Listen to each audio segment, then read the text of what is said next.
Assalamualaikum warahmatullahi wabarakatuh.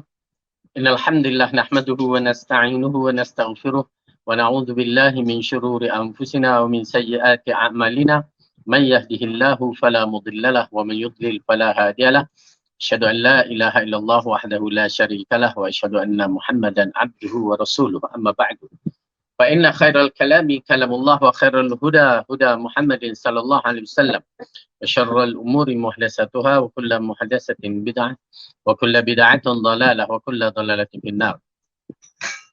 Alhamdulillah, pertama kita rafakkan syukur kita kepada Allah Subhanahu Wa Taala yang telah memberikan kita kekuatan dan kesihatan untuk berada dalam majlis ilmu dan memberikan kita kedamaian dan kelapangan untuk bersama-sama dalam majlis yang penuh diberkati oleh Allah ini. Dan yang paling penting, kita mengharapkan kita mendapat ilmu yang bermanfaat. Seterusnya kita berusaha untuk beramal dengan ilmu tersebut dan istiqamah dengan ilmu tersebut. Dan kita mengharapkan agar Allah terima amalan kita dan memberatkan timbangan amalan kita di akhirat kelak. Dan yang paling menarik sekali seperti mana yang disebutkan dalam hadis, bahawa Allah akan memudahkan bagi kita jalan ke syurga. Dan insya-Allah mudah-mudahan Allah memudahkan kita semua jalan ke syurga. Tuan-tuan dan perempuan yang dirahmati oleh Allah Subhanahu Wa Taala, di pagi yang mulia ini kita akan membuka balik, membedah buku Ensiklopedia Akhlak Salaf, yang mana kita dah berada di muka surat 307. Ianya merupakan di antara akhlak-akhlak generasi yang terbaik, akhlak yang mana kita perlu contohi, akhlak yang mana yang perlu kita sentiasa berada dalam manhaj yang mana kita perlu ikuti, kerana mereka adalah generasi yang telah mendapat keridaan Allah Ta'ala, generasi yang mana generasi yang tidak ada keraguan terhadap mereka bahawa mereka adalah ahli syurga. Jadi oleh kerana mereka ahli syurga, maka kita berusaha untuk mengikut rentak-rentak ahli syurga ini. Baik. Jadi pada bab ini kita berbicara satu bab yang besar, bab menjaga lisan. Ya, lisanmu syurga dan nerakamu. Pada lepas tu petaka lisan. Yang ketiga, kewajipan menjaga lisan. Yang keempat, petaka ucapan Allah tidak akan mengampunimu. Yang kelima, akibat lisan yang tidak terjaga. 6, ghibah, namimah dan laknat. Maka kita menyaksikan bab yang besar ini membicarakan satu perkara yang besar juga yang akan menentu syurga neraka kita juga. Ya, ini syurga neraka yang mana ianya berkaitan dalam satu bab yang lain. Ya, tetapi syurga neraka yang menyebabkan kekal abadi itu berkaitan dengan akidah. Itu satu bab yang besar. Ya, tapi ini bab kabair juga, dosa besar, tetapi ianya bergantung kepada kedudukan seseorang itu. Kalau orang tu kafir memang teruklah lagi. Tetapi kalau orang tu Islam pun teruk juga. Tapi nak ceritakan ada ruang lagi pengampunan untuk orang Islam, tapi jangan disangka pengampunan perbuatan itu ringan. Di mana dalam hadis Nabi SAW ada mengatakan, salah satu tanda bagusnya keislaman seseorang itu adalah meninggalkan apa yang tidak berguna baginya. Ya, di mana dalam hadis ini min husnil mar'ul muslim, ya, dalam hadis itu menceritakan di antara kebaikan seorang lelaki muslim itu apa? Dia meninggalkan apa yang tidak ada kebaikan baginya ataupun tidak ada faedah baginya. Okey. Jadi dalam hadis ini mengisyaratkan kepada kita bahawa hendaklah kita berusaha menjaga diri kita daripada membuat perkara yang tidak berfaedah ataupun perkataan yang tidak berfaedah, kerana semuanya akan diambil kira di sisi Allah. Ya, dahsyat dalam bab ini diambil kira. Sebagaimana audit yang kita diauditkan di sisi manusia pun, dia akan ambil kira sekecil-kecil satu sen pun dia akan mengiranya. Kerana nilaian satu sen itu amat berharga di sisi audit, kerana nak memastikan tidak ada corruption pada audit dia. Okey, baik. Jadi kita lihat dalam bab ini, tajuk yang pertama, lisanmu. Okey. Lisanmu syurga dan nerakamu. Tuan-tuan dan perempuan, kalimah yang digunakan perkataan lisanmu adalah yang akan keluar berbentuk perkataan, ucapan. Ya, sehingga kan ianya menentukan syurga dan neraka kita. Ya, termasuk bila seseorang itu mengeluarkan apa yang berada dari lidahnya, maka kita akan cuba menyaksikan apa yang dikeluarkan itu baik ataupun buruk. Okey. Namun begitu, bila dibicarakan lisanmu, fungsinya lisan ialah menyampaikan mesej ataupun berbentuk pendengaran. menyampaikan mesej berbentuk pendengaran dan orang faham. Tetapi di zaman sekarang lisan itu bertukar daripada perkataan yang difahami terus kepada tulisan yang difahami melalui WhatsApp, Facebook kita. Maka ia termasuk dalam perkataan lisan, yakni fungsinya untuk menyampaikan mesej agar difahami. Jadi kalaulah WhatsApp itu atau tulisan-tulisan itu menjadi perkara berterusan berbentuk penerangan sama ada baik dan buruk, maka ia termasuk dalam syurga ataupun nerakamu. Menggambarkan ucapan adalah pekerjaan yang hampir tidak pernah melelahkan. Ya, orang cakap ni dia tak pernah lelah. Ya, itu pasal kalau orang yang becok tu ngok-ngik daripada tidur sampai tidur esok pun dia tetap bercakap, dia tak penat. Ya, kita ni yang penat nak dengar tu penat, Allah penat. Jadi ni tak penat ke bercakap kan? Kenapa? Dia tak memerlukan tenaga, tetapi dia memerlukan kekapan bercakap. Ya, bercakap ngok-ngik ya, kena pula dia ni jenis pandai bercakap, asam jawa, asam garam, bawang semua ada. Ya, maka dia memang pakar dalam bab itu, maka dia tak penat. Kita pula yang mendengar ni penat. Alhamdulillah kerana kita bukan suka nak bercakap sangat. Ya. Baik.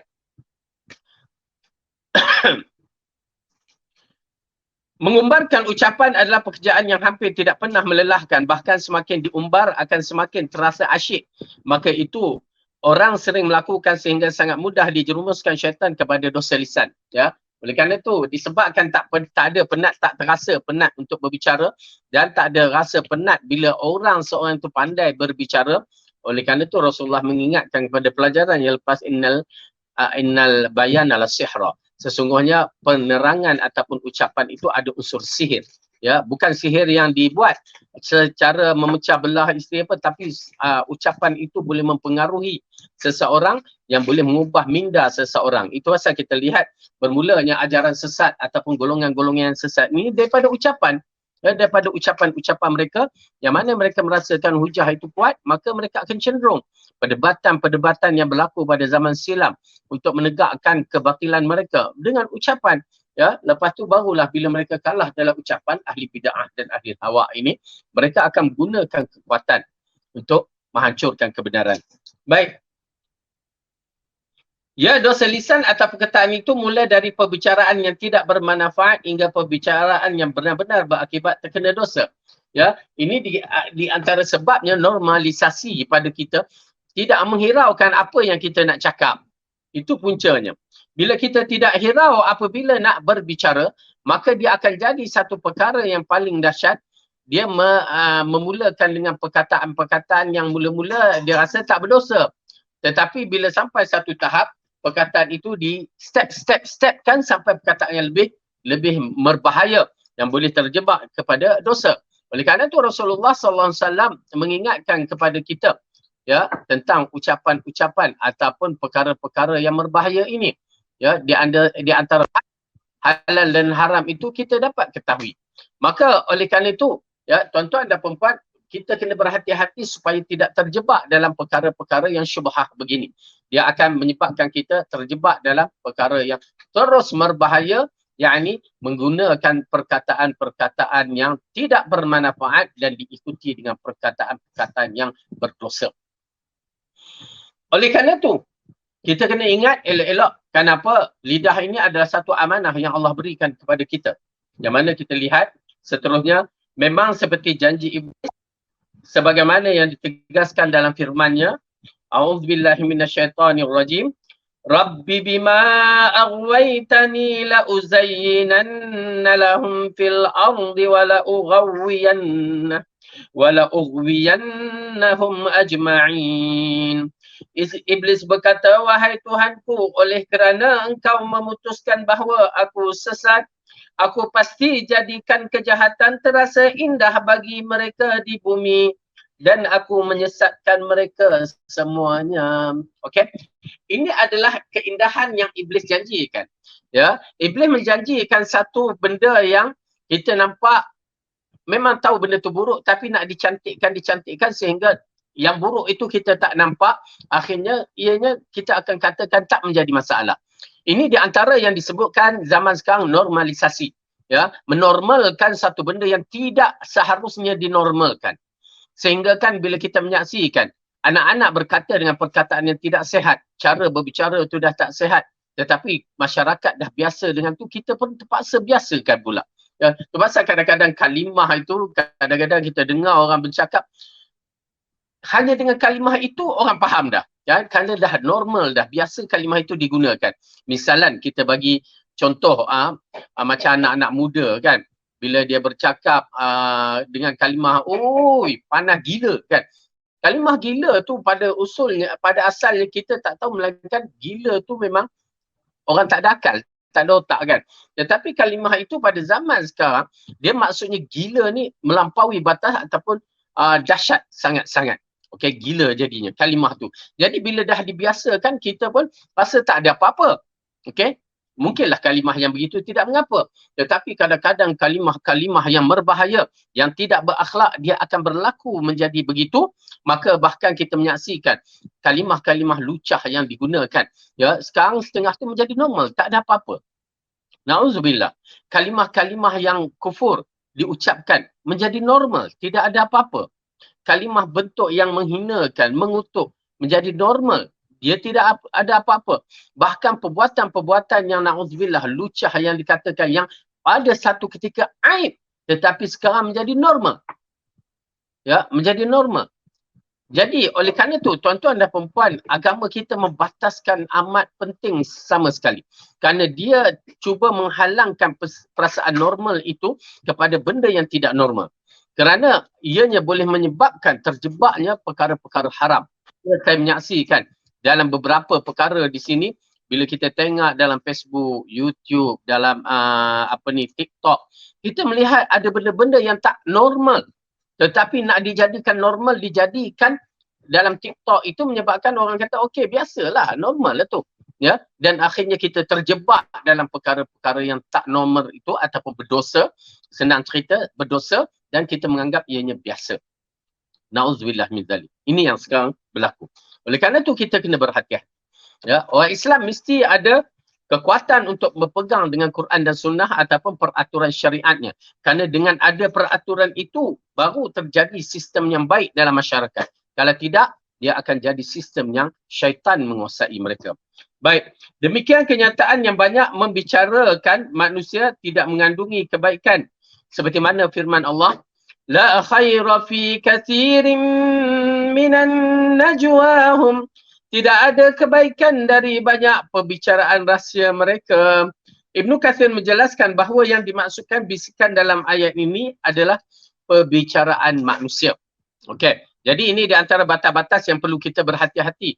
Bisikan najwa itu adalah bisikan. Jadi bisikan-bisikan begini adalah berunsur perkara-perkara yang tak baik. Dia termasuk dalam membisikkan perkara untuk menjatuhkan Islam, memburukkan seseorang tanpa sebab, atau mencerita keaiban manusia itu tanpa sebab, mengumpat, namimah, apa itu semua termasuk dalam perkara najwa yang tidak baik. Okey, tuan-tuan dan perempuan, kita amat berhati-hati dalam perkara-perkara yang begini. Baik. Tidak menghairankan apabila di antara dosa yang paling banyak menjerumuskan manusia ke neraka adalah dosa akibat lisan. Kerana itulah saat ditanya tentang hal tersebut, Nabi menjawab, afamu wal faraj, mulut dan kemaluan. Itulah mengapa setiap kita kaum muslimin diwajibkan menjaga lisan dari tipu daya syaitan. Sudah saatnya kita menyedari bahawa mengumbar omongan itu menjerumuskan pada kesalahan, dan setiap ucapan pasti akan dihisapkan. Setiap ucapan akan dihisapkan. Saya dah bicarakan apa yang berkaitan dengan perkataan tadi secara kasar. Oleh kerana itu, walau apa yang diucapkan seseorang itu dari lidahnya, apabila Allah mengatakan, wama yalfidhu min, dalam ayat ni kan, kita menyaksikan Allah berfirman, ma yalfidhu min qawlin illa ladaihi raqibun atid. Tidak ada suatu kata yang diucapkan melainkan ada di sisinya malaikat pengawas yang selalu siap mencatatnya. Okey. Tuan-tuan dan perempuan, Malaikat yang ada di kiri kanan kita yang mencatat kebaikan dan keburukan kita ni, dia tak tidur. Dia bukan manusia. Dia malaikat yang mana diarahkan, dia akan buat. Dan catatan yang dicatatkan itu bukan macam mana yang kita sangkakan. Kerana teknologi di sisi Ar-Rahman adalah teknologi yang cukup tinggi. Jadi catatan itu bagaimana, tetapi kita boleh tengok dalam surah Fussilat mengisyaratkan bagaimana catatan-catatan itu diketengahkan, ya. Dan juga surah Jasiyah yang menceritakan bagaimana sifat kitab yang mencatatkan itu, ya. Itu dahsyat. Oleh kerana itu, apa je yang keluar kat mulut kita, ya, apa je keluar, ada bunyi je, kena berhati-hati. Kalau sendiri-sendiri bunyi pun kena berhati-hati. Mungkin bunyi-bunyi lagu yang mengarut tu dilagukan, itu pun satu kesalahan. Ataupun seperti mana yang Allah katakan dalam Al-Quran, wala taqul lahumma uffin, janganlah kamu berkata kepada kedua ibu bapa kamu dengan uff. Uff apa? Tak ada kalimah uff. Senang cerita kita kata tak ada apa-apa. Kalau ikutkan tidak ada apa-apa. Kalau kita membicarakan itu. Tetapi ianya akan menjadi satu perkara yang besar di sisi Allah. Ya, kenapa? Kerana itu kalimah seorang anak berbicara dengan ibunya, ayahnya, dengan perkataan itu, semua dikategorikan anak derhaka. Nampak tak? Anak derhaka bila dikeluarkan kalimah itu, tanda benci ataupun tanda tak suka, maka dikategorikan anak derhaka. Okey? Jadi oleh kerana itu, tuan-tuan dan perempuan, kalimah ini yang keluar daripada mulut adalah berbahaya kalau tidak dijaga elok-elok. Baik. Saudaraku, sedarlah bahawa di antara nikmat terbesar yang dianugerah Allah bagi kita adalah kemampuan berbicara. Namun kita harus ingat, lisan ibarat senjata bermata dua. Jika digunakan untuk ketaatan kepada Allah, seperti berzikir, membaca Al-Quran dan berbuat amal ma'ruf nahi munkar, maka ia akan membawa kebaikan bagi pemiliknya. Dan itu merupakan bentuk rasa syukur atas nikmat tersebut.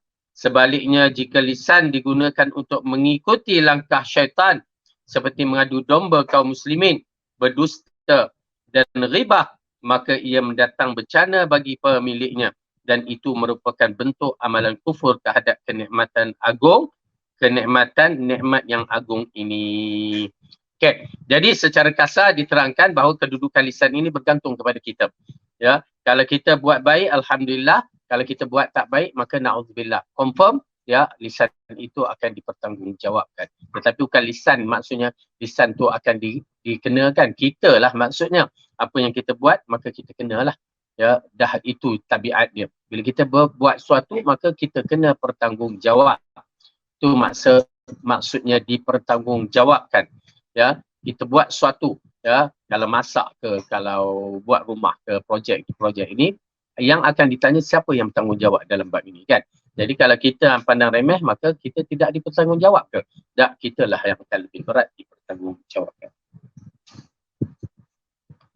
Yang kedua, petaka lisan. Yang ini musibah yang bakal lisan hadapi. Terdapat dua petaka besar pada lisan apabila seorang keliru menyingkapinya. Pertama, mengumbar omongan demi kebatilan, dan kedua, diam dari mengatakan kebenaran. Ya, bercakap itu baik, tetapi bila salah bercakap itu jadi tak baik. Berdiam itu baik, tapi bila salah diam itu tak baik. Oh, itu dia, kaedah dia. Ya, asalnya bercakap itu harus, tetapi bila bercakap tak betul itu hukumnya haram.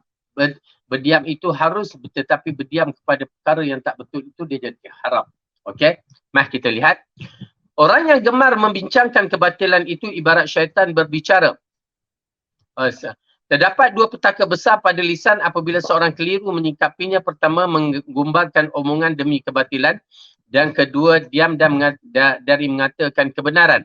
Orang yang gemar membincang kebatilan itu ibarat syaitan berbicara, sedangkan orang yang diam dari mengatakan kebenaran ibarat syaitan bisu, kecuali dalam kondisi darurat yang dibenarkan syariat. Keduanya termasuk kederhakaan, bahkan umumnya penyimpangan dalam diam dan bicara tadi berkaitan erat dengan dua perkara.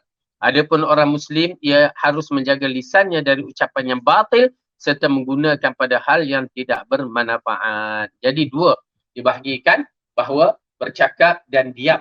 bagaimana kedudukan bercakap dan diam. Tetapi orang yang beriman dia dah diberikan guideline. Islam ini adalah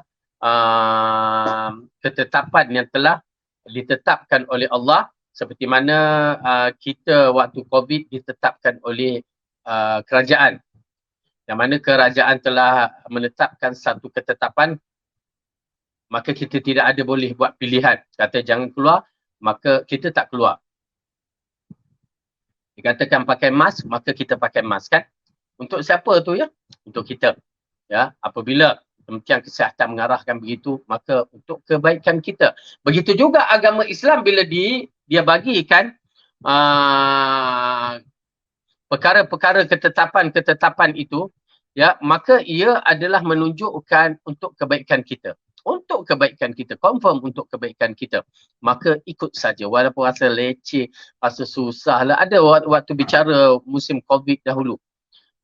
Bila kerajaan tetapkan ketetapannya, jangan keluar. Ada yang bising tak? Terpaksa akur. Ya, walaupun rasa tak setuju, terpaksa akur. Bila keluar, tak pakai mask, kena saman. Terpaksa akur. Ini dia sebabkan untuk kebaikan. Begitu juga dengan agama. Maka ianya adalah untuk kebaikan.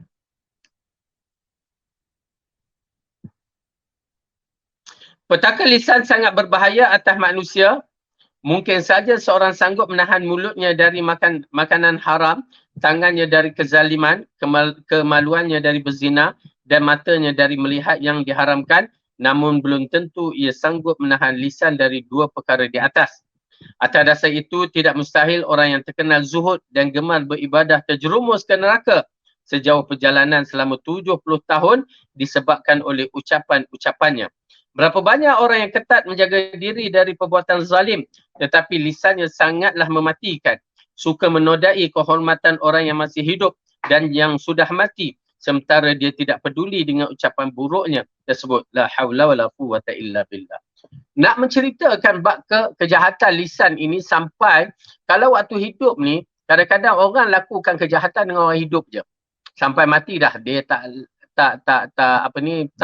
ganggulah orang tu ataupun tak buat perkara yang haram. Tetapi lisan ni, lidah ni dia mampu untuk waktu hidup dan waktu mati. Dan orang tu dah mati pun dan mengumpat juga. Ya, orang yang dah mati itu kita umpat juga. Begitu dahsyat ya keadaan lisan. Dan bukan kepada orang-orang lain, kadang-kadang sampai kepada isteri, suami, amak, ayah, adik-beradik. Begitu dahsyat ya. Lisan ini melakukan perkara yang tidak sihat, yang kita kategorikan memang tidak sihat. Sampai dia boleh menerajah kepada orang-orang, sampai orang tak kenal pun dia terjah juga. Ya, na'udzubillah min dzalik. Okey.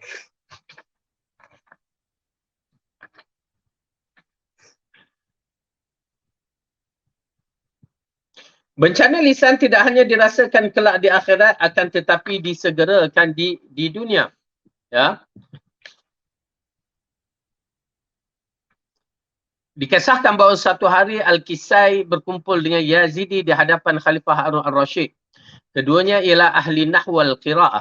Ketika tiba waktu solat, orang-orang pun mempersilakan Al-Kisai menjadi imam. Ketika membaca surah Al-Kafirun, dia melakukan kekeliruan. Sesudah solat, Al-Yazid menyeletuk, bagaimana bisa seorang qari terkenal di Kufah keliru membaca surah Al-Kafirun? Lalu saat tiba waktu solat berikutnya, orang-orang pun mempersilakan Al-Yazidi untuk menjadi imam. Dan ketika membaca Al-Fatihah, dia melakukan kekeliruan. Lantas seusai salam, Al-Kisai mengatakan, ihfaz lisanaka la taqul fatubtala, innal bala'a muwakkalun bil mantiqi. Jagalah lisanmu, jangan sembarang berucap, kerana itu bisa membuatmu tertimpa bala. Sungguh, bala bisa turun akibat lisan. Okey. Ini di antara perkara yang menarik ya, berkaitan dengan dia tak kira lah orang hafiz ke tak hafiz ke. Kadang-kadang orang hafiz pun terlupa ya membaca surah-surah tu walaupun pendek ya. Kadang-kadang saya pun pernah sampai inna a'taina tu tersangkut. Dia bukan tersangkut pasal apa, tuan-tuan dan perempuan. Kadang-kadang ayat-ayat tu yang hampir-hampir musytabihat ni sama dengan ayat-ayat yang lain kan. Bila ayat-ayat tu dah lain, dia akan termasuk ke surah lain. Itu yang jadi puncanya ayat tu bertukar-tukar. Ya, kadang-kadang tak sengaja, kadang-kadang terlupa, itu biasalah. Cuma janganlah kita bila seorang tu terlupa terus kita rembat, oi kata hafiz Quran tapi lupa. Tak. Ya, memang kalau terlupa tak disengajakan itu akan berlaku. Tetapi kalau sengaja tak ulang-ulang tu itu salah dia lah. Cuma dalam kisah ni dua orang ahli mantik ataupun ahli nahwu, yakni ahli grammar dalam bahasa Arab. Mereka ni ada dua orang Al-Yazidi satu dan satu lagi yang bernama apa tadi, Al-Kisai. Ya, kedua-dua ni ahli nahwu, ahli grammar bahasa Arab. Jadi mereka ini melakukan solat jihar, solat yang nyata sewaktu solat itu.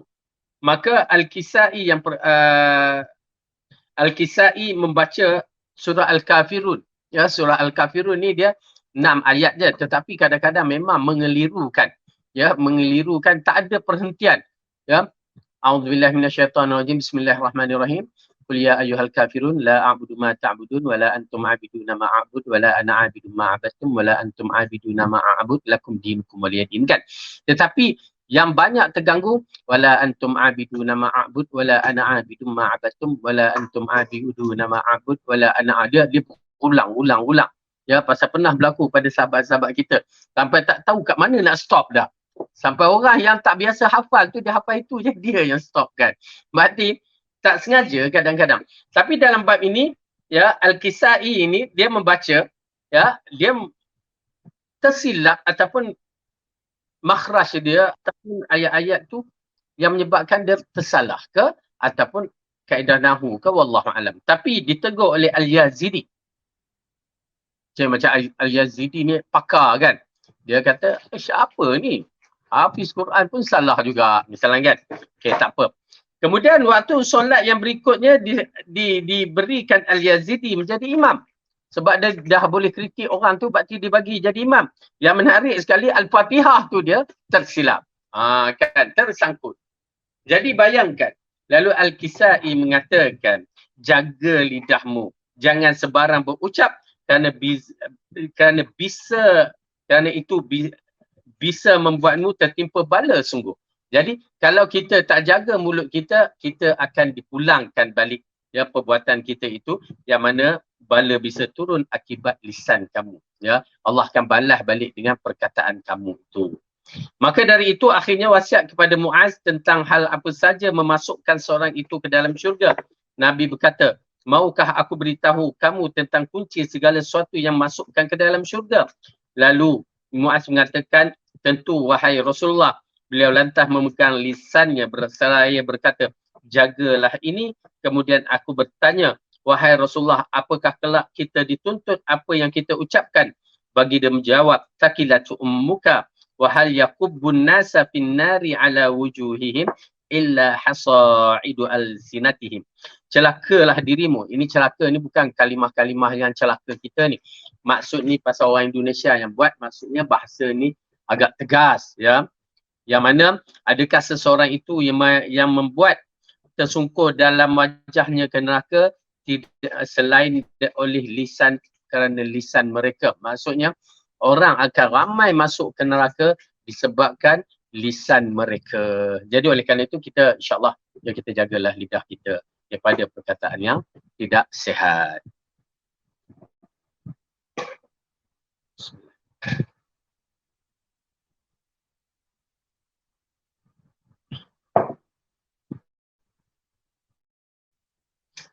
Yang ketiga, kewajipan menjaga lisan. Anggota tubuh badan manusia yang paling mudah digerakkan adalah lisan. Dan ia pula paling berbahaya dirinya. Sehingga setiap orang harus benar-benar menjaganya. Ya, Masya Allah. Lisan ini lidah, kan. Ingat aja. Nak sebut, nak cakap tak jadi masalah. Tetapi kita tengok tumpul nak gigit pun kadang-kadang kita yang tergigit. Namun begitu, tuan-tuan dan perempuan, lisan yang tumpul ini, yang tidak bertulang ini, dia boleh menjadi pedang yang tajam dan tulang tajam untuk membunuh manusia. Dahsyat, ya. Dahsyat sekali. Baik, kita lihat apa yang diceritakan dalam bab ini. Imam An-Nawawi rahimahullah berkata, ketahui setiap orang harus menjaga lisannya agar mengucap hal-hal yang sudah jelas manfaatnya. Demikian hendaklah ia diam sebab ucapan yang mubah bisa menyeretkan kepada yang hak ataupun makruh. Bahkan inilah yang sering terjadi. Sementara itu keselamatan lisan tidak dapat dinilai dengan apa-apa pun. Ya, keselamatan lisan tidak dapat dinilai oleh apa-apa pun. Ya, maka oleh kerana itu kita berhati-hati. Kerana disebabkan lisan ini, maka seorang itu boleh menyebabkan masuk ke dalam neraka. Ya, kerana salahnya mereka berbicara. Terkait perintah menjaga lisan, Nabi bersabda min husnil islamil mar'i, ya, tarkuhu ma la ya'ni. Salah satu tanda dari bagusnya keislaman seseorang adalah meninggalkan apa yang tidak berguna baginya. Hadis yang riwayat Ibnu Majah tadi, ya. Man kana yu'minu billahi wal yaumil akhir falyaqul khairan aw liyasmut. Barang siapa yang beriman kepada Allah dan hari akhirat, hendaklah berkata yang baik-baik ataupun dia diam. Ya, ini kaedah-kaedah yang Rasulullah SAW berikan kepada kita berkaitan lisan. Apa kaedah dia? Berkata yang baik-baik ataupun diam. Itu kaedah untuk menyelamatkan kita. Untuk menyelamatkan kita dari perkara-perkara yang tidak baik ataupun perkara-perkara yang boleh menyebabkan orang membenci kita. Ya, baik. Dalam hadis yang lain disebutkan man yadman lima baina lahyaihi wa ma baina rijlaihi adman lahul jannah. Sesiapa yang sanggup menjaga di antara, okey, di dalam sini man yadman li, maksudnya siapa yang boleh memberi jaminan kepadaku. Kalimah tu ada di situ, dia tak boleh tak tulis, ya. Siapa yang, lepas tu baru disebutkan, siapa yang sanggup menjaga anggota tubuh yang berada di antara kumis dan janggutnya dan anggota tubuh yang berada di antara dua kakinya, kemaluannya, maka aku pasti akan menjamin baginya syurga. Ya. Jadi ini di antara perkara yang Rasulullah ingat kepada kita, bahawa siapa yang jaga perkara ini, maka insya-Allah baginya adalah syurga. Maka kita kena berusahalah. Kenapa? Benda ni adalah satu kebaikan untuk kita di akhirat kelak, untuk mendapatkan syurga. Maka itulah kita kena usahakan. Kemudian suatu ketika Uqbah ibnu Amir bertanya kepada Nabi, wahai Rasulullah, bagaimana cara meraihkan keselamatan? Beliau menjawab, amsik alaika lisanaka wal yas'ka baituka wabki ala khati'atika. Jagalah lisanmu, tetap tinggallah di rumahmu dan tangisilah dosamu. Ya, ini di antara tunjuk ajar kepada kita bagaimana kita nak menjaga diri kita dengan baik. Ya, pertama jaga lisan kita dan banyak duduk di rumah, terutamanya kaum wanita. Dan yang ketiga, tangisilah dosa kita. Jadi semua itu sebenarnya bila kita jaga diri kita, lisan kita, dan kita duduk rumah, bukan tak bergaul, tapi duduk itu banyak kepada menyelamatkan diri kita daripada bergaul perkara yang tak baik. Lalu kita pun banyak menangisi kesilapan-kesilapan kita. Oleh kerana itu kita amat setuju bagi mereka-mereka yang merasakan diri mereka tersilap adalah untuk pergi bertaubat, membersihkan diri, kadang-kadang memencilkan diri.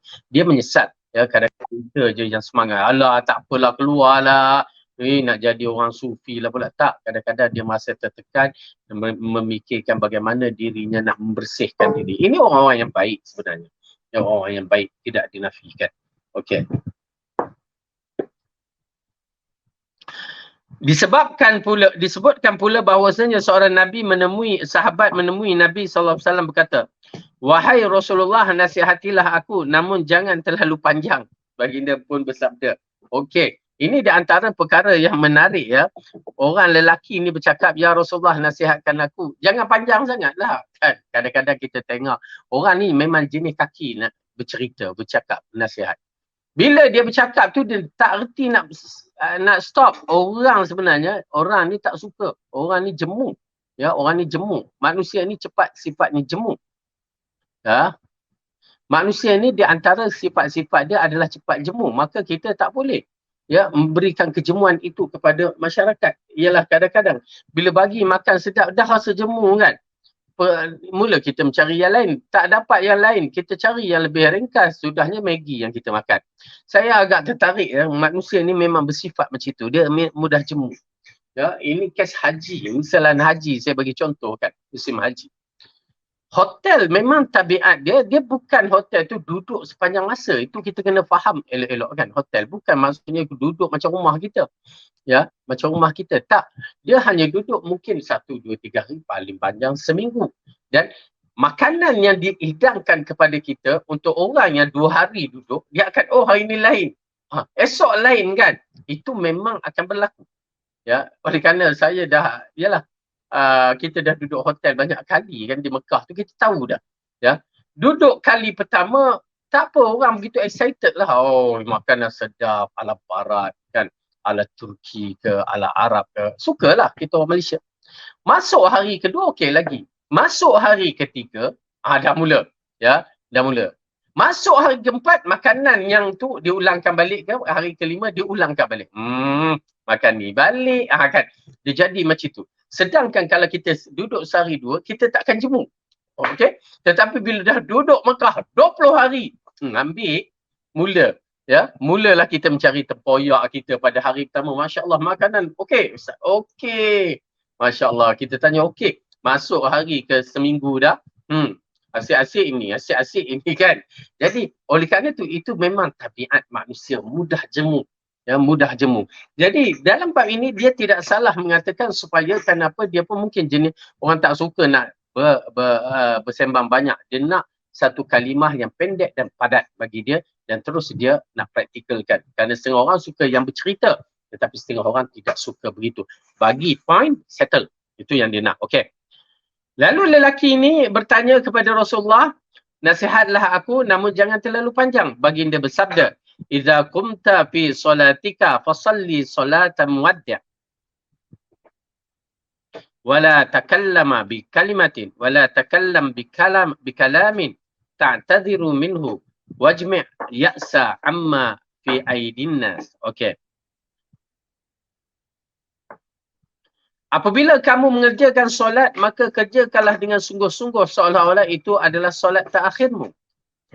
Ini yang disebutkan kadang-kadang imam kata solatan muwaddi'. Sallu solatan muwaddi'. Lakukan solat yang terakhirmu. Ya, kenapa?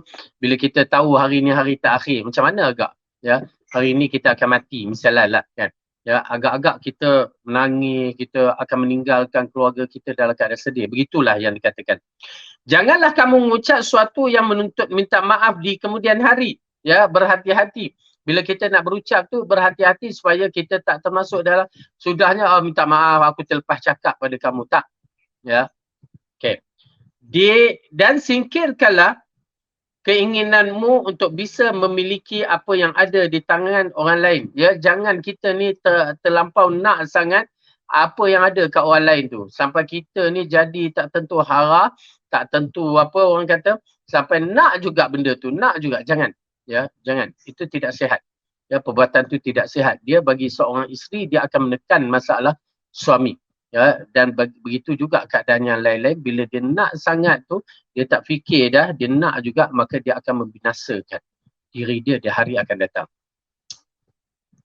Seorang penyair mengatakan seorang bisa binasa kerana lisannya, padahal ia mampu menjaga kakinya dari dosa. Kebinasaan kerana lisan dapat memutus kepala. Kebinasaan kerana kaki akan sembuh sekejap sahaja. Ya. Jadi ini di antara perkara yang penting, bahawa luka kaki, luka lidah itu, mudaratnya lidah itu lagi besar. Seorang Muslim tidak boleh mengeluarkan ucapan yang sia-sia, tetapi ia harus ucapan yang benar dan bermanfaat. Sebelum ia berucap, ia pun menimbang-nimbang apakah perkataan itu benar ataupun tidak. Jika benar, adakah manfaat faedahnya? Jika tidak ada manfaat, maka sebaiknya ia tidak perlu mengucapkannya. Bahkan jika mengandung manfaat, hendaklah diperiksa kembali apakah dengan perkataan itu dia bisa terlupa dari manfaat yang lebih besar. Hal ini perlu dilakukan agar tidak timbul penyesalan di masa depan. Nampak tak? Bagaimana arahan yang diajarkan kepada kita bila nak berbicara. Sampai kita rasa perbicaraan kita ni, kalimah yang kita nak ucap pun baik. Tetapi baik dia had mana?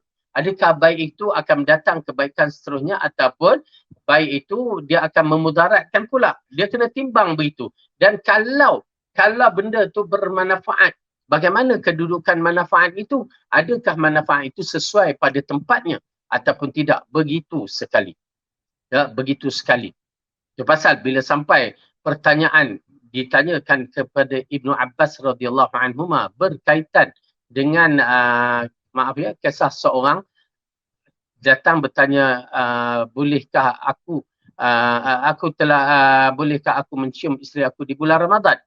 Ya, kalau tak salah begitu. Lalu Ibn Abbas mengatakan tidak menjadi masalah. Tetapi datang seorang lagi bertanya, bolehkah aku mencium isteri aku bulan Ramadan? Dia kata, tidak boleh. Kenapa? Lalu orang bertanya, ya Ibn Abbas, kamu berkata dengan seorang itu begini dan orang yang ini begini. Lalu Ibn Abbas mengatakan, sesungguhnya orang yang bertanya itu adalah seorang yang dah tua, yang mana dia dapat menahankan diri dia. Tetapi orang yang bertanya itu adalah orang muda, yang mana kita takut dia terjebak ya di dalam melakukan hubungan suami isteri di waktu siang bulan Ramadan. Berarti jawapan pun kena berhati-hati melihat keadaan, ya, melihat keadaan yang perlu dijaga elok-elok. Ini kebijaksanaan dinamakan. Bukan semua, ya, kullu kata pepatah Arab, kullu maqalu maqam. Semua perkataan ada tempat dia. Ya, boleh bercakap, boleh tidak bercakap, okey. Tetapi selagi tidak melanggar syariat. Bila melanggar syariat, kita kena cakap tegas dalam bab tersebut.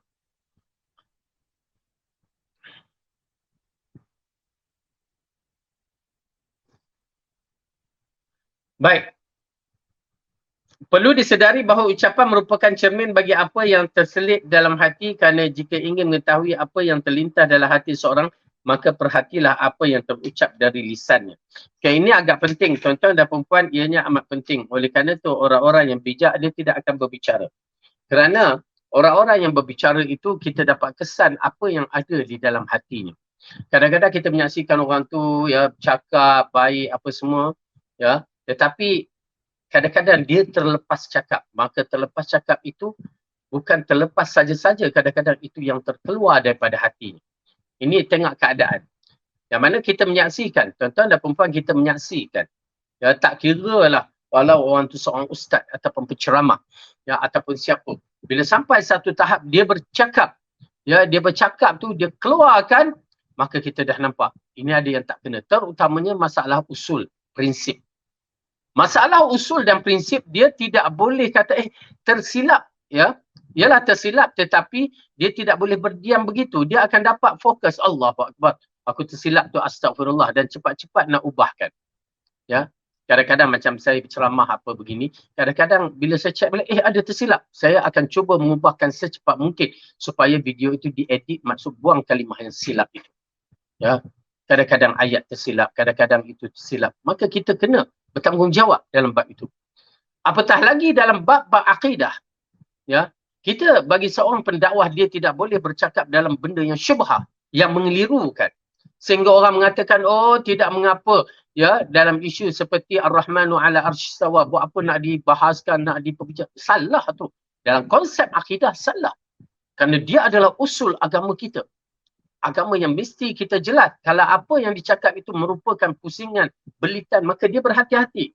Ya, penceramah yang begini kita katakan kena berhati-hati kerana dia masalah usul. Berarti dia tidak peka pada usul. Dia tarik itu lain cerita. Kerana pernah juga orang yang bercakap, ya, dia bila disebutkan tentang Syekh Muhammad Abdul Wahab, dia melenting terus. Kan? Lepas tu dia cover dia orang yang membawa pahaman manhaj salaf. Kita bila dia melenting tu kita dah tahu. Dia ni masalah. Ya, kerana orang yang kenal Syekh Muhammad Abdul Wahab, ya, dia tidak akan melenting. Bahkan dia mengucapkan mudah-mudahan Allah ampunkan dia. Ya, begitu paling kurang. Rahimahullah, ya, Allah mengampuni, merahmati dia. Tetapi bagi orang yang melenting tu dia ada masalah. Begitu juga dalam isu, misalnya saya pernah mendengar seorang pendakwah mengatakan bila disebut, ya, dia terkenal dengan sunnah, tapi bila sebut Syekh Albani, kemudian dia mengulaskan Syekh Albani, ya, dia menganggap sebagai Syekh Albani ini seorang syekh yang jumud misalnya. Ini maksudnya satu benda yang tak kena. Ya, dia mengatakan dia mengikut manhaj salaf tapi dia sudut bila dia mengkritik cara begitu, bahasa yang digunakan begitu, maka dia bermasalah. Itu je kaedah. Oleh kerana itu Imam Syafi'i rahimahullah amat menekankan dalam masalah ini sebenarnya. Jangan kamu lihat orang yang boleh terbang atas udara, berjalan di atas air, itu wali, karamah. Tetapi kamu tengok kepada akidah dia. Dan prinsip dia. Kalau prinsip itu bagaimana? Kadang-kadang kita tak tahu ya, macam mana prinsip dia. Tetapi kita dapat kenali melalui ucapan-ucapannya. Perkataan-perkataannya. Ya, WhatsApp kalimah yang ditulis dalam Twitter ataupun di Facebooknya. Kita dapat kenal dia. Maka kita terus ambil perhatian dalam bab itu. Ya, kita ambil perhatian. Oleh kerana itu berhati-hati. Ya, berhati-hati. Perkataan itu orang akan dapat kesan apa sebenarnya isi hati seseorang itu. Baik. Yahya bin Mu'adh berkata hati seperti periuk untuk memasak makanan dan lisan ialah tutupnya. Saat seseorang berbicara, lisannya akan mengungkap apa yang tersembunyi dalam hatinya. Manis, asam, tawar, asin atau rasa hatinya yang lain diungkapkan oleh lisan. Maksudnya sebagaimana lidahnya dapat mengecap makanan yang dimasukkan dalam periuk, demikian pula isi dan suasana hati seorang dapat dirasakan melalui ungkapan lisan. Ya, subhanallah. Cukup cantik bahasa ni. Saya suka kerana kita berhadapan dengan beberapa perkara dalam masalah ni. Dia kata saya sayang dia, Ustaz, sayang dia. Tapi bahasa dia tak kawal. Waktu dia bercakap dengan orang tu, dia maki, dia kutuknya apa semua, saya sayang dia. Itu bukan kaedah sayang. Ya, kaedah dia menasihat dan berikan kebaikan. Itu kaedah kita sebenarnya.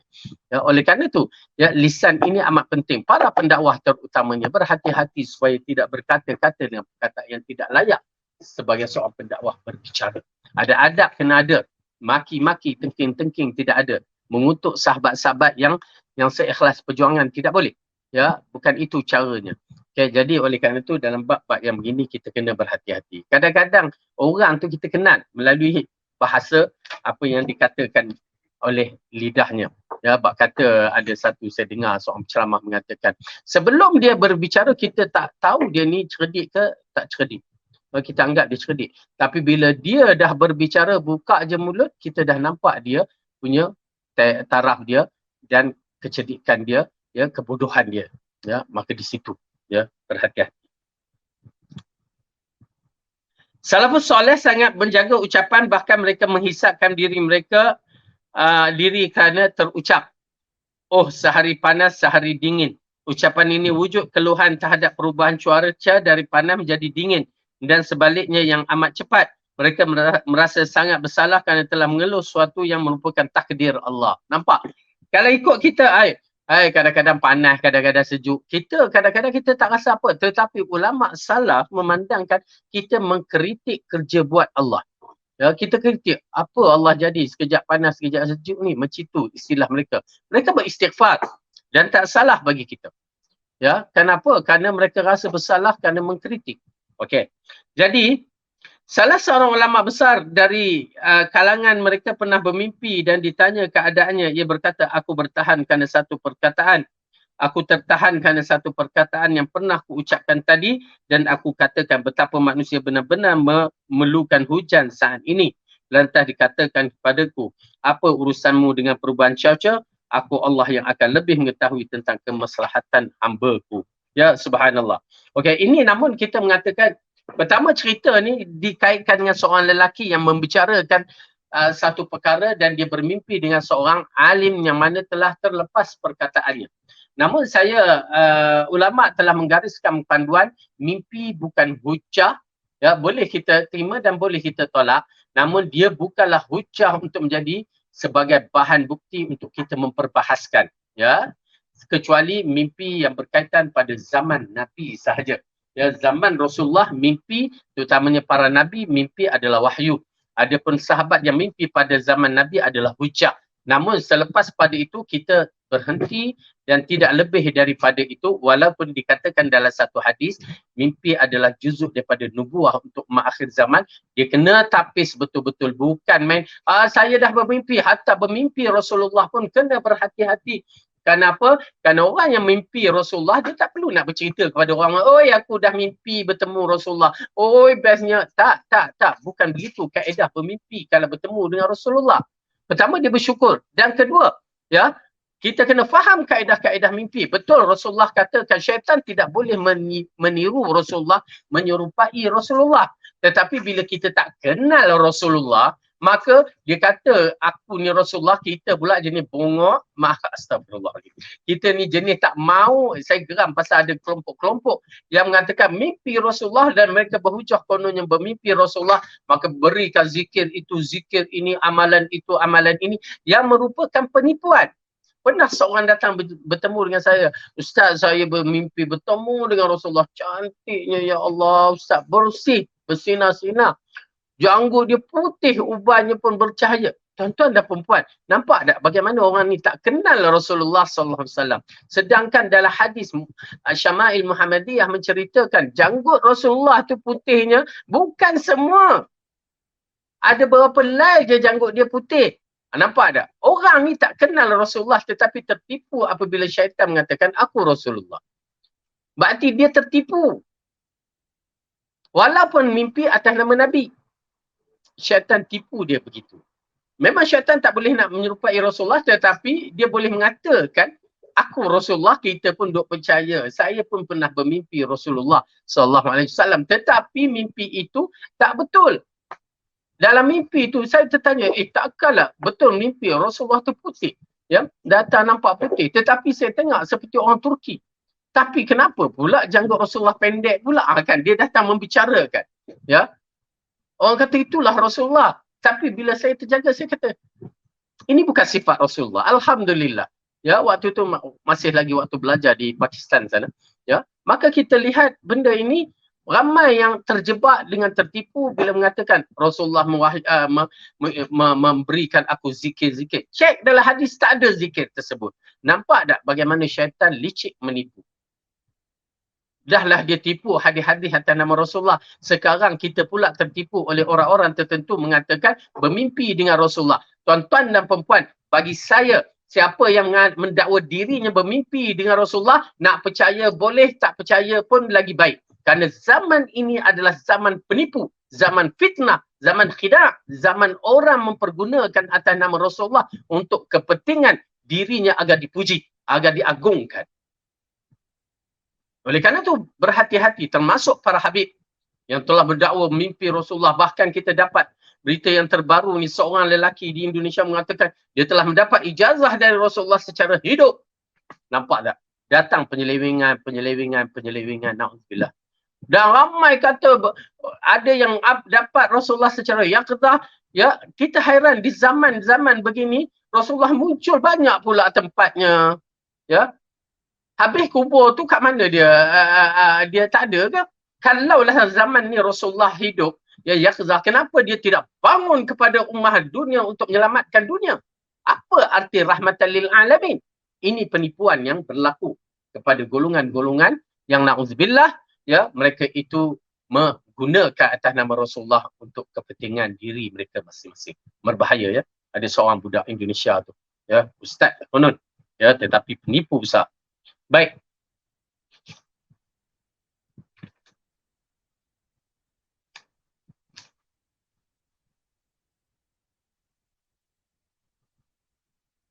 Okey, jadi berkaitan dengan mimpi dalam bab ini boleh diterima dan tidak boleh diterima pun tidak menjadi masalah. Kerana bagi saya mimpi bukan hujah kecuali pada Rasulullah dan zaman Rasulullah SAW, dan ada sifat-sifat tertentu yang boleh kita terima.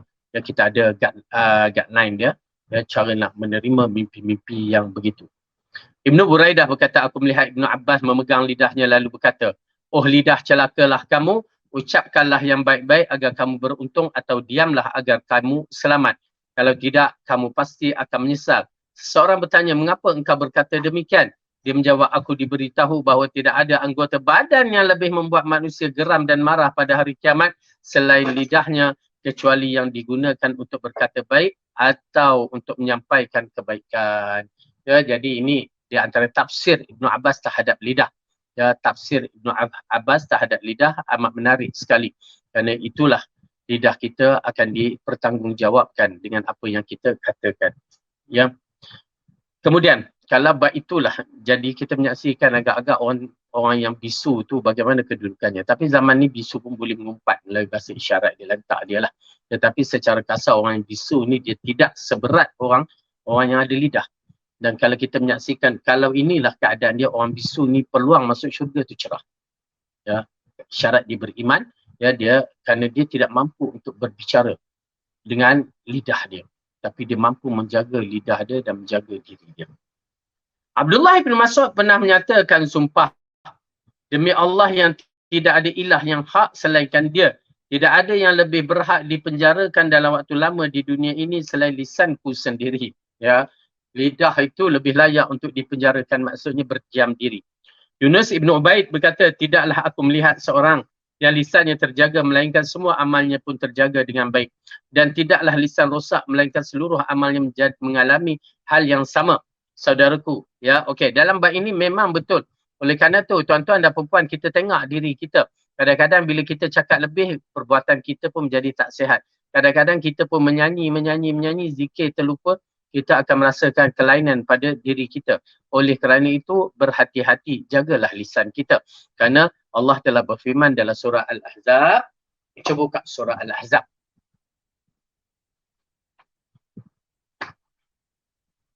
Dalam surah Al-Ahzab, Allah berfirman, surah yang ke-33.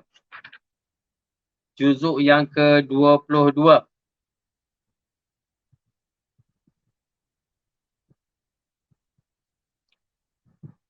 Juzuk yang ke-22, surah yang ke-33, ayat yang ke-70. A'udzu billahi minasy syaithanir rajim. Ya ayyuhalladzina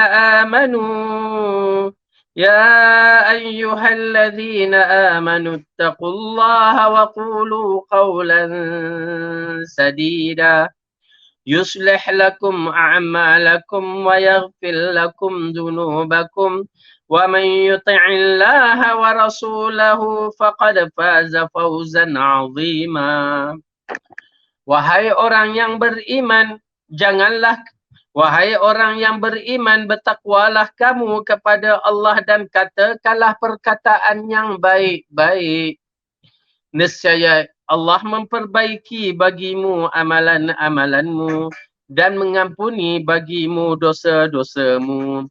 Dan barang siapa mentaati Allah dan Rasulnya, maka sesungguhnya ia telah mendapat kemenangan yang besar. Okay. Ayat ini mengisyaratkan kepada kita betapa pentingnya untuk kita bercakap perkara yang baik-baik. Kenapa? Dalam kajian yang dibuat oleh saintis yang saya terbaca lah, yang mengatakan tubuh badan kita ni lebih kurang 70% adalah air. 70% adalah air. Maka air ini bila diruqyahkan, kalau kita baca melalui yang dikatakan kajian oleh seorang doktor dari Jepun itu, mengatakan bahawa air ini bila diletakkan atau bercakap perkara yang tak baik, molekul-molekulnya akan menjadi nampak menggerunkan. Tetapi bila dikatakan, kata ini perkataan je kan, perkataan yang baik-baik, maka molekul itu akan berubah. Ya, dahsyat ya. Kecuali air Zam-Zam yang special case. Okay. Maka kalau begitulah keadaannya, apabila dibacakan Al-Quran kalimah yang cukup tayyibah, ya, maka dia akan lagi mencantikkan. Oleh kerana itu, bila kita nak minum, baca bismillah, kalimah bismillah itu terus mengubahkan sistem molekul dalam air. Maka apabila kita berbicara macam ni, kita berbicara tubuh badan kita ni 100%, 70% tu adalah air, maka molekul-molekul dalam tubuh badan kita ni akan berubah menjadi baik. Apabila Allah mengatakan ya ayyuhalladzina amanu taqullaha wa qulu qawlan sadida, berkatalah perkataan yang baik-baik, yuslih lakum a'malakum. Bila kita berkata dengan baik-baik, dia akan mengubahkan pribadi kita. Amal kita, perbuatan kita, ketenangan jiwa akan datang. Betul, memang tidak dinafikan. Perkataan yang baik-baik, jangan perkataan lo'lak, perkataan yang tak sihat tu. Ya, okey. Jadi oleh kerana itu kita memerlukan, ya, perubahan itu datang daripada kita, ketenangan akan datang kepada kita. Tak percaya tuan-tuan dan puan-puan tengah malam misalnya, ya, dah nak subuh tu kita istighfar, munajat kepada Allah. Tuan-tuan akan rasa ketenangan dalam jiwa. Ketenangan dalam jiwa. Cubalah. Ya, setengah orang nak cari ketenangan, jom kita ketenangan pada 1/3 akhir malam. Tak kira lah cepat awal, tengah, akhir ke. Cuba cari 1/3 itu waktu yang paling kurang setengah jam sebelum subuh ke, paling kurang kita bermunajat kepada Allah. Dan saya amat menggalakkan kepada kita semua bila kita terbangun je waktu tengah malam tu, tak kira nak buang air ke nak apa, istighfar banyak-banyak ya. Ya Allah ampunkan dosaku. Cukup pun dah cantik dah kalimah tu. Kenapa? Wabil asharihum yastaghfirun. Kerana waktu sahur itu mereka akan beristighfar. Kalau dibangkitkan dengan semangat merindui syurga lagi hebat. Takut pada neraka lagi hebat. Tidak dinafikan. Baik. Mana tadi? Saudaraku, jadikanlah orang bijak saat memperlakukan lisan.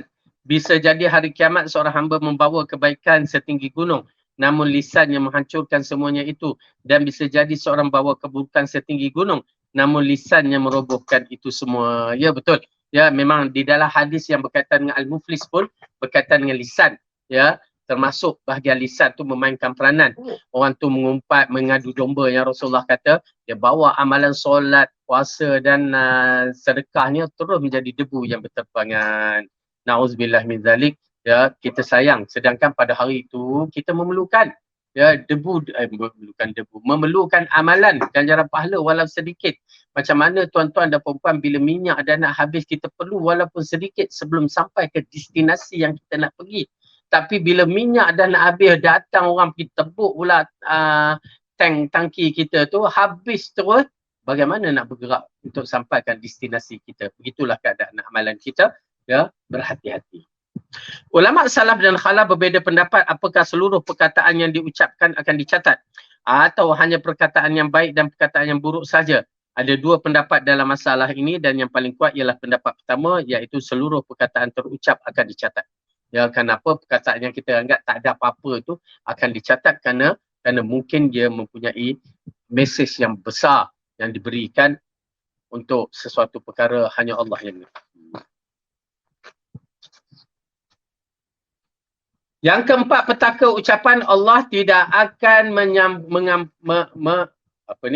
mengampunimu. Okey, berkaitan dengan petaka ucapan yang mana Allah tidak akan ampun. Na'udzubillah min zalik. Kita mengharapkan pengampunan Allah, jangan sampai Allah tak ampun kita.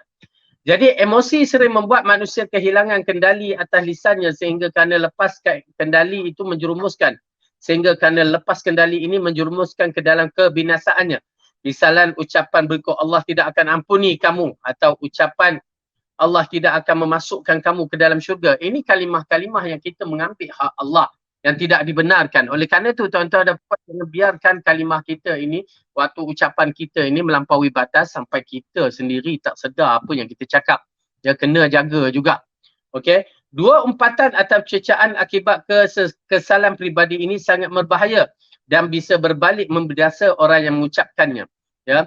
Damdam binti Jaus al-Yamami bercerita suatu ketika Abu Hurairah menasihati aku. Hai ya mamami. Ya mamami pula. Ya mami. Jangan sekali-kali kamu mengatakan kepada seseorang demi Allah dia tidak akan mengampunimu, atau mengatakan demi Allah dia tidak akan memasukkanmu ke dalam syurga untuk selama-lamanya. Tak boleh, kalimah itu berbahaya. Ya, termasuk kalimah melaknati, mengkafirkan, memfasikkan, berbahaya. Dia kena berhati-hati bila kita nak berucap perkataan itu. Aku menganggapi wahai Abu Hurairah, sesungguhnya itu adalah ungkapan yang sering diucap salah seorang dari kami ketika marah pada saudara dan temannya. Ya, Abu Hurairah berkata, jangan ucapkan ungkapan itu kerana aku mendengar Rasulullah bersabda, dahulu ada dua lelaki dari kalangan Bani Israel yang saling bersaudara, yang satunya rajin beribadah dan sedangkan yang lain berbuat dosa. Kerana sering melihat saudaranya berbuat dosa, lelaki yang rajin beribadah berkata, sebagai nasihat kebaikan, celaka kamu, berhentilah dari perbuatan dosa. Akan tetapi saudaranya tersebut malahan membalas sinis. Biarkanlah ini menjadi urusanku dan Rabbku. Apakah kamu diutuskan untuk mengawasiku? Laki ini pula jenis mulut celupa juga. Ya, dia kata, apa kamu sibuk? Ini antara aku dengan Allah. Ya. Lepas tu lelaki marah, ya, yang baik itu.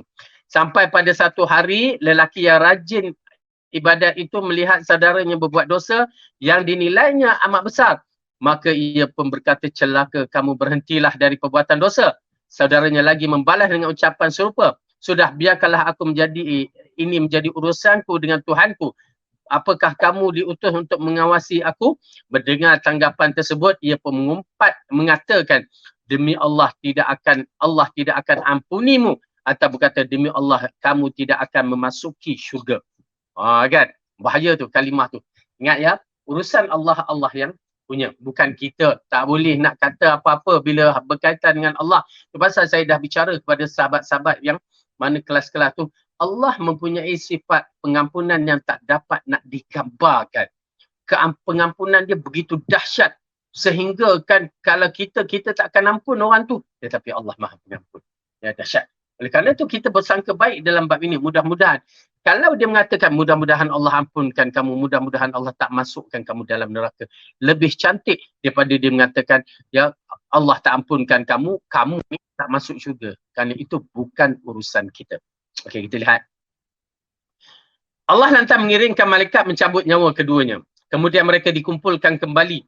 Allah berkata kepada lelaki yang suka berbuat dosa, pergi dan masuklah ke syurga dengan rahmatku. Dengar kalimah, dengan rahmatku, bukan dengan amalanmu. Dengan rahmat Allah tu. Ya. Kemudian ada pun lelaki yang satunya dikatakan, apakah ketika dunia kamu mengetahui keputusanku? Tahu macam mana kamu di dunia ni boleh mengatakan aku tak masukkan dia ke dalam syurga? Ya. Apa? Macam mana kamu tahu aku punya keputusan? Nampak tak? Oleh kerana itu, tuan-tuan dan perempuan, dalam berurusan dengan Allah, kita beriman dengan dalil. Jangan kita pergi terjun ke medan dia. Persoalannya kerana Allah bukan bersifat makhluk. Ini bila disebutkan Ar-Rahmanu ala arsyistawa. Allah nuzul ke langit bumi. Ya, Allah itu berada di di atas arasy, dan Allah itu turun di langit bumi. Dia cuba nak masukkan urusan Allah macam manusia. Bila turun tu maksudnya dia tinggal tempat, maka la ilaha illallah, serahkan urusan itu kepada Allah. Kita hanya beriman saja, cukup. Ya, ini termasuk orang ni dia dok bicara hak Allah, dia tak tahu hak Allah. Demi Allah melanjutkan, Abu Hurairah melanjutkan, demi Allah, apakah kamu ketika di dunia kamu mengetahui keputusanku? Apakah kamu punya kuasa atas apa yang di tanganku hingga kamu mengatakan demikian? Lalu Allah memerintahkan malaikat, seretlah orang ini ke dalam neraka. Orang yang beribadat punya hebat tu masuk neraka. Ya, na'udzubillah. Abu Hurairah. Ini semua masalah tauhid, ya. Abu Hurairah melanjutkan, demi Allah jiwaku berada di tangannya. Sesungguhnya laki-laki yang rajin beribadah tersebut mengucapkan satu kalimat yang menghancurkan dunia dan akhiratnya. Jadi sesungguhnya 3 wasiat ini merupakan wasiat yang sangat berharga. Jika seorang hamba melaksanakannya, nescaya tidak ada lagi yang menganjal dalam hidupnya dan ia akan beruntung. Ya, subhanallah, tuan-tuan dan puan-puan, ya, berhati-hati dalam ucapan supaya kita tidak tersilap dan kita tak merasa, terutamanya mereka yang faham Quran Sunnah dan mereka buat ibadat, kan. Jangan merasa ego dengan apa yang ada sekarang ini. Kita tidak tahu akan datang bagaimana kedudukan kita. Berhati-hati. Okey, yang kelima, akibat lisan yang tidak terjaga. Saudaraku seiman, perhatikanlah betapa kerasnya ancaman dan juga peringatan Rasulullah atas orang yang tidak menjaga lisannya. Okey, perhatian. Abu Hurairah meriwayatkan Nabi bersabda, innal abda la yatakallamu bil kalimati min ridwanillahi ma yulqi laha balan yarfa'uhu Allahu biha darajat, wa inna abda la yatakallamu bi kalimati min sakhatillahi la yulqi laha balan yahwi biha fi jahannam. Sesungguhnya ada seorang hamba yang mengucapkan satu kalimah yang diredai Allah dan tidak memperdulikan sehingga dengan kalimat tersebut diangkatkan darjatnya. Dan ada pula seorang hamba yang mengucapkan satu kalimat yang dimurkai Allah dan dia tidak memperdulikannya sehingga dengan kalimah itu dia tersungkur dalam neraka. Dengan arti kata lain, kalimah-kalimah yang disebutkan itu akan dipertanggungjawabkan yang menyebabkan dia itu menjadi ahli syurga atau neraka selain daripada masalah akidah. Nampak tak tuan-tuan dan puan, banyak benda yang perlu kita uruskan. Ya, perlu kita fokuskan, perlu kita berjaga-jaga. Ya, akidah kena betul, akhlak kena betul, ibadat kena betul. Dahsyat. Ya, agak-agak macam mana kita sibuk nak mengumpat orang agaknya, ya. Dalam hadis lain, Bilal Ibn Harith Al-Muzani disebutkan bahawa beliau bersabda, inna ahadakum la yatakallamu bikalimati min ridwanillahi ma yadhunnu an tablugha ma balagat fayaktubullahu lahu biha ridwanahu ila yaumi yalqah wa inna ahadukum la yatakallamu bikalimati man min sakhatillahi ma yadhunnu an tablugha ma balagat fayaktubullahu alaihi biha sakhatuhu ila yaumi yalqah.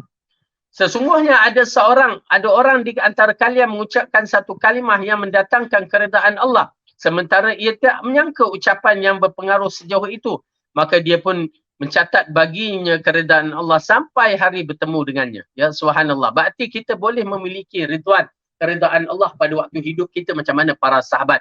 Cuma kita tak tahu kerana wahyu tak ada, cuma kita boleh buat melalui perbuatan mengikut hadis ini. Adapun di antara kalian mengucapkan satu kalimah yang mendatangkan kemurkaan Allah, sementara ia tidak menyangka ucapan itu mendapat sejauh itu, memberi kesan sejauh itu, maka dia pun mencatat atas kemurkaannya sampai hari ketika ia bertemu dengannya. Dengan arti kata lain, kalimah-kalimah yang tak baik pun menjadi bukti dia akan dimasukkan ke neraka. Inilah yang banyak berbicara dapat mematikan. Ingatlah bahawa banyak berbicara dapat mematikan hati sehingga hamba semakin jauh daripada Allah Subhanahu Wa Taala, dan bahawa setiap pagi seluruh anggota tubuh akan mengiba pada lisan kerana takut kepada siksaannya. Ya. Tuan-tuan dan puan-puan, ya, bila kita banyak berbicara di antara pesanan salaf, bila kita banyak berbicara, banyak silapnya. Bila banyak silapnya, maka banyak dosanya. Bila banyak dosa, neraka tempatnya. Oleh kerana itu berhati-hati supaya bila kita nak berbicara, sebaik-baiknya bicara yang terbaik. Kalau tidak, diam lebih baik. Okey. Idza asbaha ibnu Adam fa innal a'dha'a kullaha tukaffiru lisana fataqulu ittaqillah fina fa innama nahnu bika fa inna istaqamna wa in a'wajajna. Apabila anak Adam dapati pagi hari seluruh anggota badan mengiba kepada lisan seraya berkata, takutlah kepada Allah dalam urusan kami kerana nasib kami bergantung padamu. Jika kamu lurus maka kami pun lurus, namun jika kamu bengkok menyimpang maka kami pun membengkok. Ya, jadi ini di antara peringatan kepada kita, lidah kena jaga. Tajuk yang terakhir dalam bab ini, kita lihat, ghibah, namimah dan laknat. Okey, ini kalimah-kalimah yang berlaku pada masyarakat kita. Bismillah.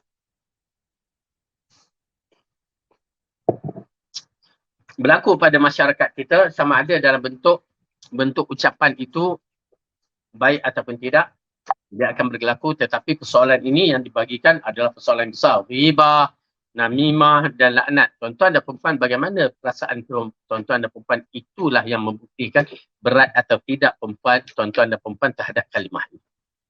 Mengumpat, mengadu domba, saya cakap itu. Bagaimana perasaan kita? Tak ada apa-apa, berbahaya. Tetapi bila kita dengar, bila saya bicara tu, ada perasaan, ada rasa, na'udzubillah, takut kan? Takut, maka itu amat penting. Kerana dia adalah bukti bahawa kita cuba nak mengelakkan daripada perbuatan dan perkataan tersebut. Kita lihat terus untuk habiskan. Penyakit lisan sangat banyak macam bentuknya. Dusta, mencaci, memanggil seorang dengan gelaran atau sebutan buruk, ghibah dan namimah adalah sebahagian kecil contohnya. Adapun di sini kita hanya akan membahas 3 sahaja. Jadi sedangkan kita ada kalimah yang kita menghina orang kan, kita hina lah dia tu, kita bagilah. Ya, mat tu lah, mat ni lah. Bukan untuk memuji, tetapi untuk menghina. Maka hukumnya salah. Kalau untuk membeza, tidak mengapa. Saya tahu kenapa kadang-kadang kita bagi lakab ataupun gelaran yang tak baik kepada orang. Kita tak selesa. Tetapi dengan lakab tu orang kenal. Atau gelaran itu orang kenal. Misalnya saya di kampung saya, ya, Mio, berapa ramai Mio. Ya, Mio tu, Mio ni, Mio tu kan. Jadi ada Mio patah, ada Mio kolin, ada Mio kulub, Mio, begitu. Jadi terpaksa panggil atas gelaran yang dah biasa mereka panggil. Ya, walaupun hati kita tak berapa nak selesa lah panggil, maka kita terpaksa panggil. Ya, kenapa orang kampung kan? Bila sebut Mio mana? Jadi bila nak sebut Mio Syahril misal, orang tak kenal. Terpaksa sebut Mio Tukun misalnya. Oh, okey, kenal. Okey, Mio Patah. Okey, kenal. Okey, Mat Balak. Apa lagi yang orang kampung lah kan, saya itu di antara perkara yang saya tak suka orang kampung ya, tapi alhamdulillah itu zaman dulu, sekarang tak ada dah ya. Dia gelar-gelar mat sebiji, mat jintan, mat janda, mat saja. Kita ialah mat asli, mat lin, mat arid sukun, mat banyak juga mat ya, tapi buat tajwid ini mat gelaran orang kampung ni ya. Kampung saya mat saja dah bertimbun. Mereka nak buat gelaran pada saya dan abang saya ya. Kawan saya dah terkena ya, dah meninggal pun kawan tu. Pasal apa? Bila dia gelar, dia tengok respon kita. Rupanya orang kampung, saya dapat pelajaran ni, bila kita tengok orang tu panggil kita, kalau dia panggil kita marah tak gelaran tu? Kita buat dia aja kan. Bila panggil nama betul Fadil, kita ya. Tapi lepas tu dia nak gelar, kita tak layan. Abang saya pun tak layan. Ya. Dan bila tak layan tu, rupanya nama tu tak lekat. Kawan saya ya, sebaya dengan kami ni ya, rakan sebaya ni, orang panggil dia dengan satu gelaran yang tak bersihat lah ya. Disebabkan badan besar dia gelar itu, dia marah, dia melayan, dia marah, akhirnya lekat sampai ketua, sampai hari kematian dia ya, gelaran tu. Subhanallah ya, bagi saya tak sihat. Tetapi kalau sekadar nak membezakan, mungkin tapi kita terpaksa gunalah nama-nama tersebut. Okey, baik, kita lihat. Jangan kita bergelar-gelar lah sini. Yang satu, ghibah. Ghibah mengunjing, mengejek, termasuk penyakit lisan yang melenakan dan namun akibatnya mematikan. Manusia itu mudah larut dan seringkali meremehkan ghibah sehingga jarang sekali ada majlis yang bersih darinya. Berawal dari sikap demikian, akhirnya syaitan dengan mudah menyeret mereka dalam kemaksiatan. Syubhah-syubhah dihembus oleh syaitan menjadikan seorang merasakan aman dari dosa manakala asyik mengubarkan aib dan kekurangan saudara seimannya. Ghibah, perkataan mengejek, mencela, ini berlaku terutamanya orang-orang politik dalam bab-bab yang begini. Bukan sekadar politik, tak kira atas ataupun bawah, musuh ataupun kawan, semuanya serupa. Kita cuba elakkan, kenapa ini bukan perbuatan yang baik. Sampai perkataan mengutuk, perkataan yang lebih tercela daripada tu. Tuan-tuan dan perempuan yang dirahmati oleh Allah, ittaqillah, takut kepada Allah. Jangan pandang remeh dalam perkara ini. Ya, lebih baik kita berdiam dan tidak masuk campur dalam bab-bab yang begini daripada kita akan diseret di mahkamah mahsyar nanti. Ya, berbahaya. Kalau nak berpolitik, politik secara sehat. Kalau nak berdebat secara sehat. Bukan dengan mengunjing dan mengata-ngata perkataan yang tak sihat ini. Okey? Baik. Teruk nanti di depan Allah.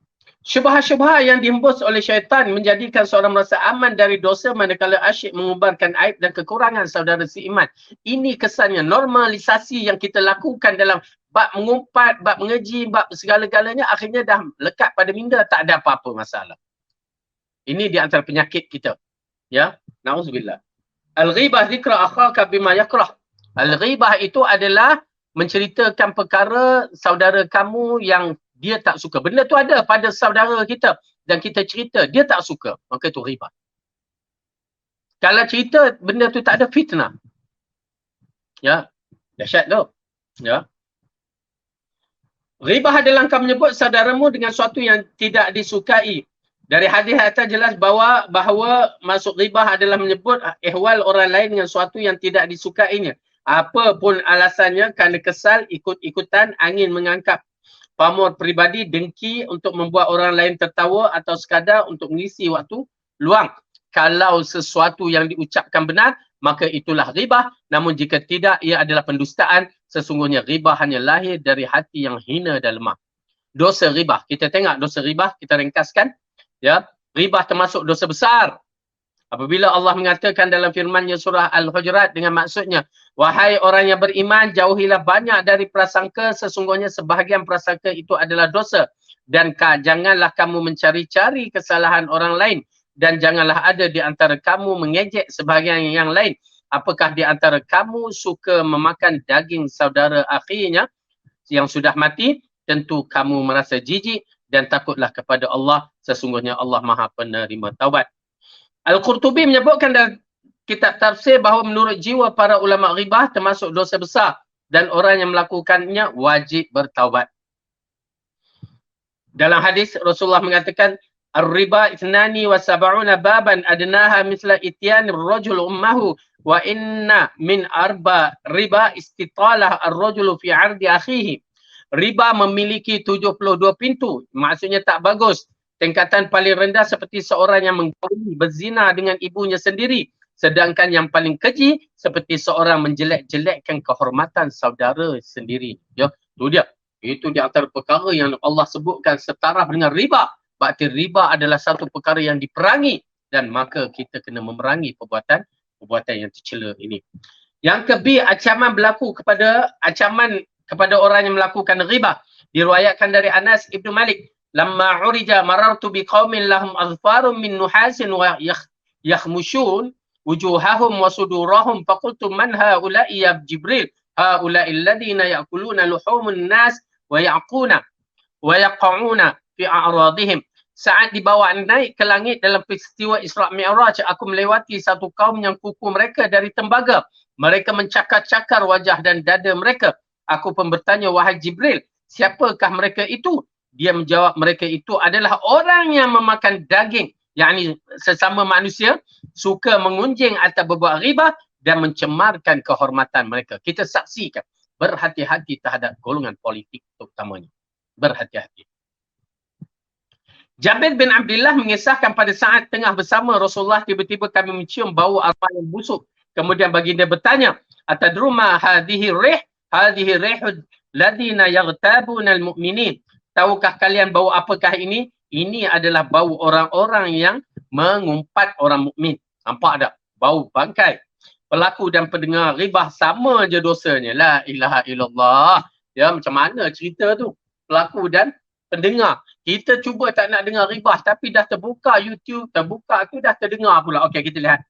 Waspadalah wahai saudaraku seiman, sesungguhnya syariat Islam tidak hanya mengancam orang yang mengejek, melainkan juga hal Islam mengancam orang yang mendengarkannya tanpa membantahnya. Okey. Seperti itulah yang disyariatkan. Banyak hadis yang sahih dari Nabi Muhammad SAW. Ada seorang bernama Aslami datang kepada Nabi untuk bertaubat dari zina dan perbuatannya yang dibuatnya. Akhirnya laki itu dihukum rajam. Lalu Rasulullah mendengar dua orang Ansar berbisik. Salah seorang berkata kawannya, lihatlah orang ini, Allah dah menutup aibnya. Namun ia membiarkan diri direjam seperti rejam anjing direjam. Yang berkata demikian hanya satu orang, sedangkan orang lain mendengarnya saja. Namun apakah akibat beliau mencela keduanya? Setelah memperajami beliau lalu memanggil keduanya lalu berseru, makanlah oleh kalian berdua bangkai keledai ini. Dosa kalian lakukan dengan melecehkan kehormatan tadi lebih besar daripada dosa memakan bangkai ini. Ya, Rasulullah suruh makan bangkai. Ya, lalu mereka tak larat, mereka kata ini bangkai himar, maka dikatakan dosa kamu mengumpat orang yang telah menjalankan hukum hudud itu lebih teruk daripada kamu makan bangkai ini. Maka sudah selayaknya kita menjauhi majlis-majlis syaitan hingga bersih dari riba. Pasal saya menasihat kepada sahabat-sahabat yang ada kelas-kelas di luar sana ataupun online, kalau ada syekh-syekh, ustaz-ustaz yang membicarakan pribadi manusia secara mengumpat riba, tinggalkan. Nauzubillah. Baik. Maka Rasulullah SAW, maka selayaknya majlis-majlis syaitan hingga bersih, kita menjauhi majlis-majlis syaitan sehingga bersih dari riba. Dan hendaknya pula kita membela kehormatan sesama Muslim. Kerana Nabi pernah bersabda, maradda an irdi akhihi kana lahu hijaban minan nar. Barang siapa yang melindungi kehormatan saudaranya, nescaya ia akan mendapat tabir penghalang dari api neraka. Okey. Ribah merintangi amar ma'ruf nahi munkar. Okey, kita bicara bab ribah ni. Taubat ribah. Oh, bab ni agak menarik kerana ada berkaitan dengan ribah. Termasuk ribah yang diperbolehkan. Ya, taubat ribah. Saya rasa kita lihat kat sini dan kita akan berhenti dalam bab ribah. Nanti kita sambung bab namimah. Ya, kerana masa dah suntuk dah. Ketahuilah orang yang gemar berbuat ribah ialah orang yang lemah iman dan pengecut. Jika seorang itu menjalani ajaran agama dengan benar dan ikhlas, tentu dia akan bergegas menemui orang yang dianggap mempunyai aib dan dosa, mengingatkan agar berbuat baik dan mencegah dari kemungkaran. Itu dia kaedah dia. Ya, kalau tidak dia itu lemah. Ribah yang diperbolehkan. Ribah yang diperbolehkan. Ada ribah. Ini di antara saya menarik. Agak saya akan pernah nak buat buku ni. Perkara yang ianya menjadi haram tetapi boleh menjadi harus. Dan ada dua, di antaranya ribah, di antaranya dengki, ada beberapa perkara yang agak menarik ya, supaya kita olahkan daripada benda yang tu menjadi haram jadi baik, halal.